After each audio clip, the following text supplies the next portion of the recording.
সম্মানিত বিদ্যুৎ গ্রাহক করেন অনেকেই প্রশ্ন করেন, জানতে চান যে ডিজিটাল মিটার যখন উপরে যে লাইটটা জ্বলে, এই লাইটটা জ্বললে আমাদের বিদ্যুৎ খরচ হয়।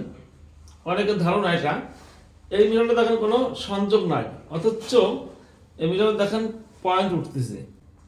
তার মানে এর ভিতরে ছোট ব্যাটারি লাগানো আছে। এই ব্যাটারির যে চার্জ, এই চার্জেই উপরে লাইটটা জ্বলে থাকে।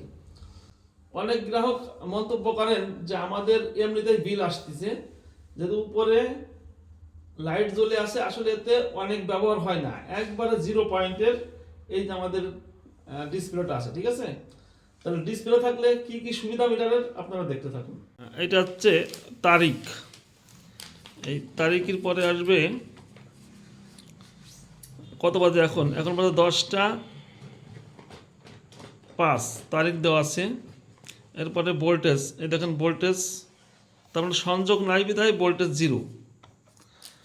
অ্যাম্পিয়ার, লোড নাই, অ্যাম্পিয়ার 0। তাহলে দর্শক আপনারা দেখতে পারলেন যে এখানে কি কি তথ্য থাকে। আসলে তাদের ধারণাটা যে উপরের ডিসপ্লেতে লাইট জ্বলে থাকলে বিদ্যুৎ খরচ হয়, এর ধারণাটা সমস্ত ভুল। আপনাদের বাস্তবে দেখালাম। তো সবাই ভালো থাকবেন এবং বিদ্যুতের যে কোনো আপডেট পাইতে আমাদের পেজটি আজই ফলো করুন। সবাই ভালো থাকেন, সুস্থ থাকেন, আল্লাহ হাফেজ।